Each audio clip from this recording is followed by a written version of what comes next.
I still remember the exact moment I decided to test them. It was 3 weeks after I bought that winning ticket, $87 million, paid out over 20 years, but with a lump sum option of $52 million after taxes. I hadn't told a soul. Not my kids, not my friends, nobody. The ticket was hidden in my old toolbox in the garage, tucked inside a folded shop rag that hadn't been used in years. Every morning I'd walk past that toolbox, knowing what was inside, feeling the weight of that secret pressing against my chest. But I didn't move it, didn't tell anyone, because something told me to wait.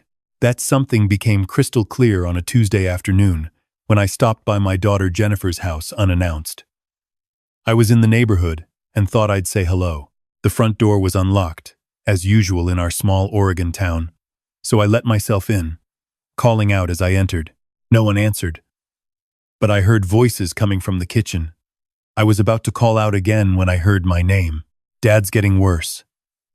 It was Jennifer's voice. Yesterday, he couldn't remember if he'd taken his blood pressure medication. Tom, we need to do something before he makes a terrible financial mistake. My son-in-law Tom responded, his voice that particular blend of condescension and certainty that had always grated on me. The timing's actually perfect. He just sold the hardware store for $8 million. If we wait too long, he could blow through it. Old people make terrible decisions. Look at how he invested everything in stocks on David's advice. David's a financial advisor, Jennifer interrupted. David's our brother-in-law who gets commissions, Tom corrected. My point is, your dad's vulnerable. We need to act fast. Get conservatorship established, move him somewhere safe, and protect the assets before. I backed out of the house as quietly as I'd entered. My hands were shaking. My own daughter, planning to have me declared incompetent, planning to take control of everything I'd worked 58 years to build. That night, I sat in my workshop for hours, just thinking. The hardware store had been my father's before it was mine. I'd sold it 4 months ago for $8.2 million, ready to retire after 4 decades of early mornings and late nights. My 3 kids knew about the sale. They'd each tried to give me advice about what to do with the money. David, my oldest, had pushed stocks. Ryan, my middle son, suggested real estate. Jennifer and Tom had recommended conservative investments managed by their wealth advisor. I'd followed David's advice and put $6 million into a diversified portfolio. The remaining $2 million I'd kept liquid, telling the kids it was for living expenses and emergencies. In reality, I'd barely touched it. Old habits die hard. I'd spent my whole life being careful with money, but that lottery ticket changed everything. Not the money itself, the knowledge that I had it. The knowledge that I didn't need anyone. The knowledge that I could finally see my family clearly, without the fog of dependence. 3 weeks after buying that ticket, I decided to run a test. I called David first. My oldest son, the financial advisor. The one who'd always been so sure he knew better than his old man. 42 years old, expensive suits, client lunches, the whole package. Dad, what's up? He sounded distracted, probably looking at his computer while we talked. I need to talk to you about something serious. Can you come by the house tonight? That got his attention. Is everything okay? Are you sick? I'm fine physically, but I've got a problem. A financial problem. Silence. Then, what kind of financial problem? The market crashed last week. My portfolio. David, I lost almost everything. This was a lie, of course. The market had dipped slightly. Nothing catastrophic. And my portfolio was actually up 11% since I'd invested. But I needed to see what he'd do. Jesus, Dad, how much? $5.3 million. Gone. I've got about $700,000 left. And I need to cover Mom's nursing home costs, property taxes on the house, and some medical bills that came up. I'm short about $35,000, and I need it within the next 2 weeks, or I'm going to lose the house. Mom, my mother, David's grandmother, had been in a memory care facility for 3 years. I'd always covered her costs, $15,000 a month. Never complained. The property taxes on my house were another $18,000 annually, due in 10 days. Add in some fake medical expenses, and $35,000 was a reasonable number. Dad, David's voice changed, became careful. That's a lot of money. I know. But I'm your father. I've helped you before. Remember, when you needed $70,000 for your certification courses? I wrote that check the same day. That was different. You had the hardware store then. Dad, you should have diversified. You should have listened when I said not to put everything in stocks at your age. David, I did listen. I invested exactly where you told me to invest. Right, but you made the final decision. Look, I've got my own family to think about. Rachel's pregnant with number 3. We just bought the bigger house. I've got college funds to maintain. He trailed off. I'm sorry, Dad. I just can't swing $35,000 right now. I sat there, phone pressed to my ear, feeling something cold settle in my chest. What about 10,000? Even 5? I'm really cash poor right now. Everything's tied up in investments. You understand. I understand. Have you talked to Ryan or Jennifer? Not yet. Try them. Ryan's dealership is doing great. He can probably help. We said goodbye. I set the phone down and stared at it for a long minute. My oldest son, the one I'd put through college, helped with his down payment, bailed out when his first business venture failed. Cash poor. Everything tied up. I picked up the phone again. Ryan answered on the 3rd ring. Hey, Pops. What's going on? I told him the same story. Market crash, portfolio wiped out, needed $35,000 urgently. Wow, that's rough. Ryan's voice was sympathetic. Genuinely so, I thought. That's really rough, Dad. I'm in a tight spot, son. I need help. Of course. Of course. Let me talk to Sarah about it. We've been doing some budget planning. You know how it is. We just bought that boat. I saw the pictures on Facebook. Right. Yeah. She's a beauty. 43-footer. Anyway, we kind of maxed out the credit line for that. Plus, we're expanding the dealership, adding a second location, so everything's pretty tight right now. The boat cost more than I'm asking for. Silence. Then, Dad, that's not really fair. We'd been saving for that boat for 3 years. It's a family investment. The kids love going out on the water. I need $35,000, Ryan. Look, have you thought about downsizing? That house is way too big for one person anyway. You could sell it, move into a nice apartment, probably free up some cash. I've lived in this house for 36 years. Your mother and I raised you kids here. I know, Dad, and it's full of great memories, but memories aren't worth going broke over. I hung up. Didn't say goodbye. Just ended the call. 2 down, 1 to go. Jennifer came over that evening. She preferred face-to-face conversations for important things, she'd said when I called. She arrived at 6:30 with Tom, who I hadn't invited but wasn't surprised to see.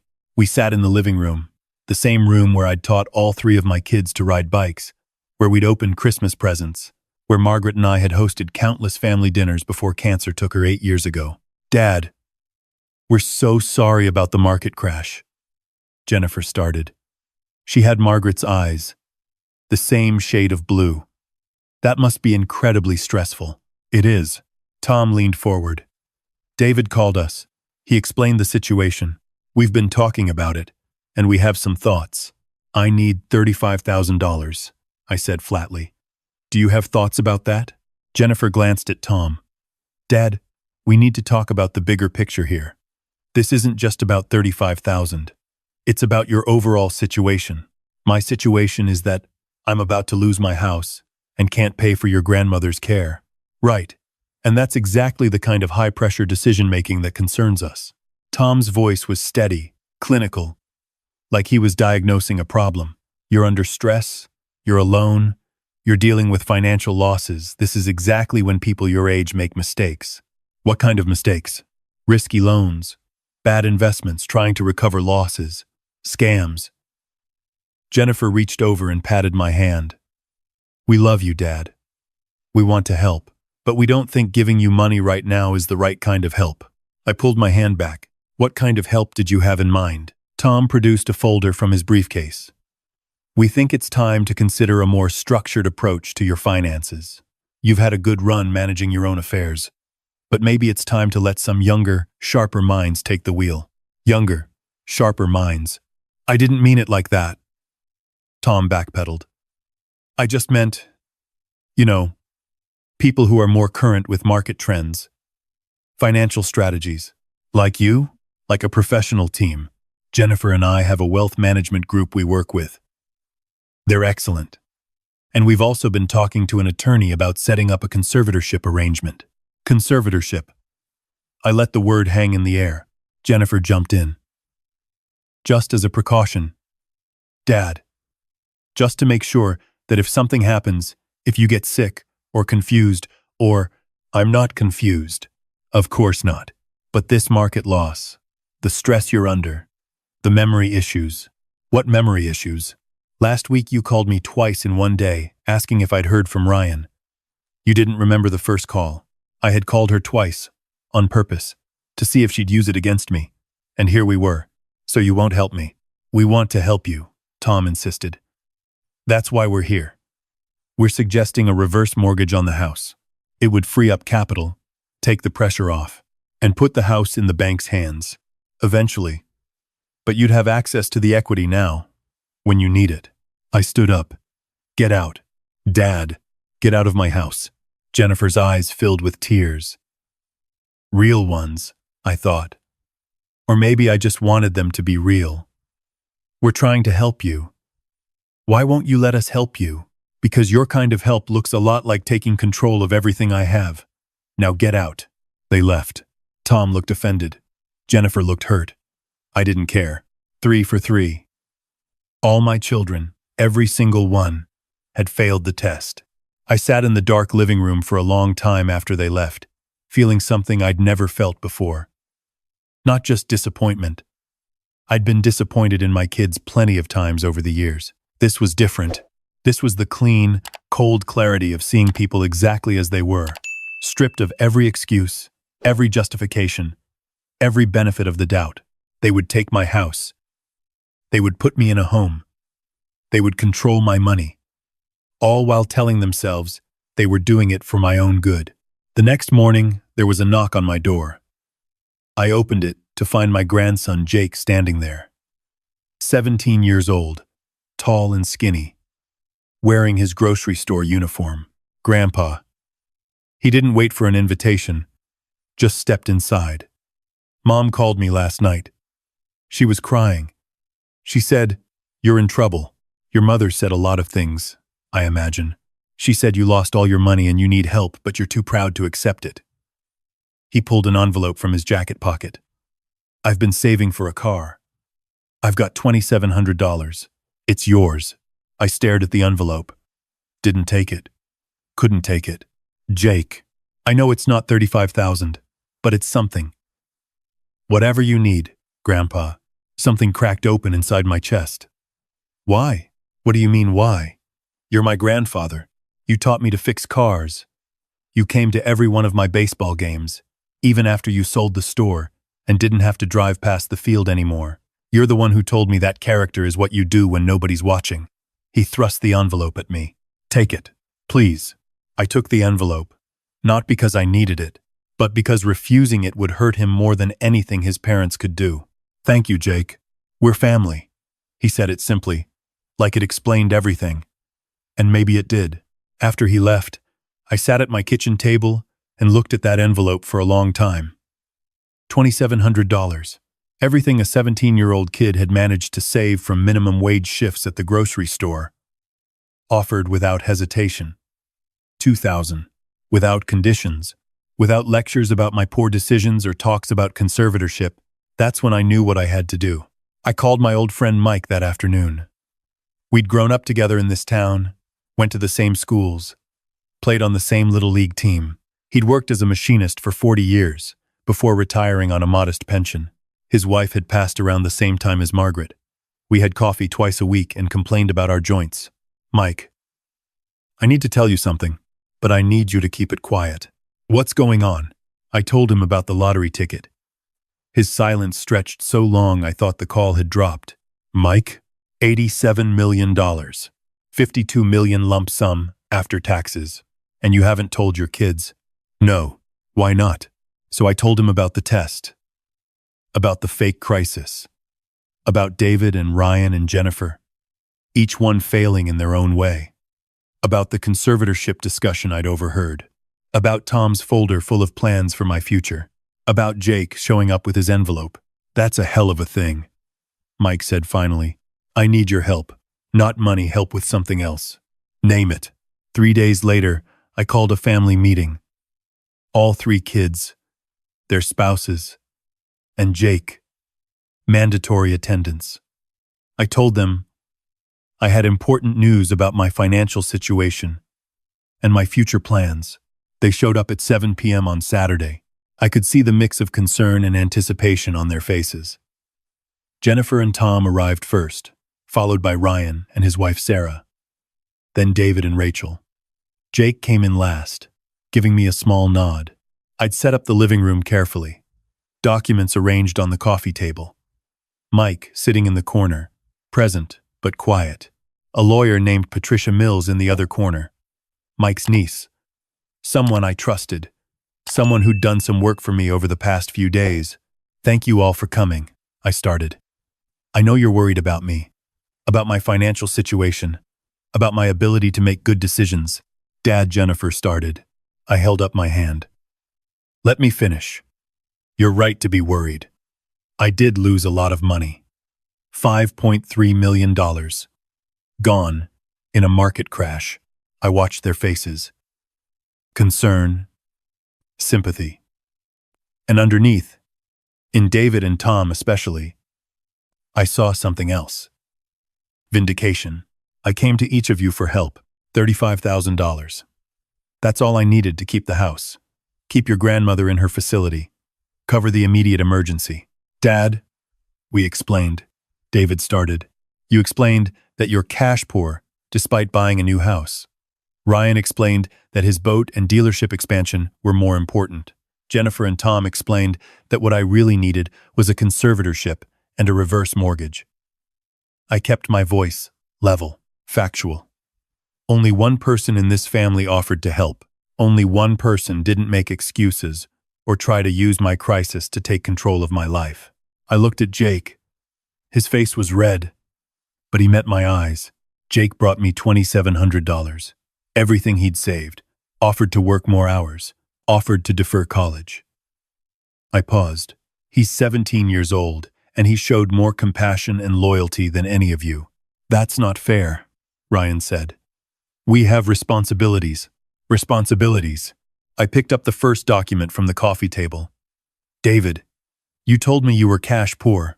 According to your social media posts, you spent $42,000 on a client appreciation golf trip to Scotland 2 weeks before I called you. David's face went white. I picked up another document. Ryan, you bought a boat for $68,000. That's nearly double what I asked for. You posted about it the same day you told me you couldn't help. Ryan opened his mouth, closed it. Jennifer. Tom. I picked up the last document. You didn't offer money because you were too busy planning to take control of everything I have. I have here a copy of your communications with your attorney, dated 3 days before I called you about my crisis. Subject line: conservatorship strategy for my father. Jennifer's tears weren't fake now. Dad, I can explain. I'm sure you can. I'm sure you all have explanations, justifications, reasons why you couldn't help your father when he needed it. Reasons why taking control of my life was for my own good. I stood up and walked to the mantel, where I'd placed the lottery ticket in a frame. I took it down and turned to face them. Here's the thing. I didn't actually lose $5.3 million. The market is fine. My portfolio is up 11%. I lied about the crisis. You lied? David looked genuinely confused. I created a test.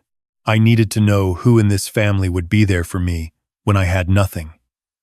When I was vulnerable. When I needed help. I held up the framed ticket. Because 3 weeks before I called you about my crisis, I bought this lottery ticket. And I won. $87 million. $52 million after taxes and lump sum reduction. The silence was absolute. 7 adults and 1 teenager, all staring at that ticket like it might disappear. You won the lottery? Sarah whispered. I won the lottery. Verified. Processed. The money is in a trust account as of this morning, and none of you knew, because I wanted to see what kind of people you really are when you think I have nothing. Tom found his voice first. This was a setup. You manipulated us. I gave you an opportunity to help your father, to show compassion, to demonstrate that family means more than money. You failed. We're sorry. Jennifer was crying openly now. Dad, we're sorry. If you'd known I had $87 million, you would have helped? That's supposed to make me feel better? I turned to Patricia Mills. Would you explain the arrangements, please? Patricia stood, opened her folder. Mr. Thompson has established an irrevocable trust with very specific provisions. The structure is designed to protect him from any future attempts at conservatorship, power of attorney manipulation, or other forms of financial elder abuse. Elder abuse? Rachel looked shocked. We would never. You were planning a conservatorship, Patricia said flatly, without his consent, based on manufactured evidence of incompetence. That's textbook elder abuse, she continued. The trust is managed by an independent trustee, not family. All distributions require approval from both the trustee and Mr. Thompson. Even if someone were to successfully argue that Mr. Thompson is incompetent, which the trust's medical provisions make nearly impossible, they still cannot access the funds. The money can only be used for his direct benefit. Furthermore, Patricia pulled out another document. There are specific anti-contest clauses. Anyone who challenges the trust, attempts to have Mr. Thompson declared incompetent, or tries to interfere with his financial autonomy, will receive exactly $1 and be permanently removed from any inheritance provisions. Inheritance provisions, David repeated. Yes. The trust includes a will. Currently, the primary beneficiaries are Jake Thompson and Mike Harrison. Jake will receive a college fund of $500,000 immediately, plus a trust disbursement of $2 million when he turns 30. Mike Harrison will have his mortgage paid in full and will receive a $50,000 gift for his friendship and loyalty. Mike's face showed shock. We'd talked about this, but I hadn't told him the specifics. As for the rest of you, I said quietly, you're each currently designated to receive $1. That can change if, over the next 10 years, you demonstrate genuine character growth, genuine compassion, genuine family loyalty, not because you know I have money, but because it's the right thing to do, then maybe you'll be included more significantly. This isn't fair. Tom stood up.